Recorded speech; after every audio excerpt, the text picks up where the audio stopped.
Good evening po. Happy Valentine's po, Jesus Christ Ministry.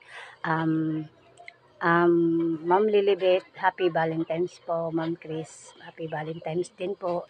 At sa inyo lahat, Happy Valentine's po. Nais ko pong magpasalamat kay Ma'am Lilibet sa binigay niyang blessing kahapon para sa kay Bibi Gio. Yan po yung mga nabili ko sa kanya. Yan po nabili ko. Yan po ang binili ko, Ma'am Lilibet, sa kanya. Yung ibang pera po ay itinabi ko para po sa therapy niya sa Friday. Tas bumili rin po ako ng paracetamol niya para sa lagnat niya. Maraming salamat po sa tulong niyo at maraming salamat po kasi hindi kayo yung nagsawang tulungan ng aking anak para sa kanya, para po sa mga kailangan niya.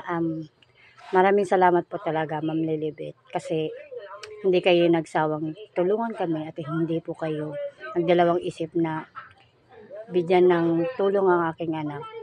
Kaya walang hanggan na pasasalamat po, Ma'am Lilibet, kasi hindi po dahil sa pinadala niyo pong blessing para sa kanya, kasi tamang-tama po, wala na po siyang gatas. Kaya tama po yung binigay niyong blessing at diningin ng Diyos ang panalangin ko, kasi kayo po ang naging tulay para tulungan po ang aking anak. Kaya maraming salamat po sa busilak mong puso, Ma'am Lilibet, at kay Ma'am Chris. Salamat po. God bless po sa inyo at sana po mas lumawak po at mas marami pa kayong tulungan tulad kong nanay na may special needs.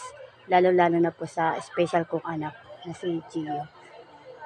Maraming salamat po kasi may pamasahe na kami papuntang therapy niya. Salamat po. Itatabi ko po yung natirang pera para sa ibang therapy niya. Salamat po and Happy Valentine's po. Thank you po. God bless po, Ma'am Lilibet, Ma'am Chris.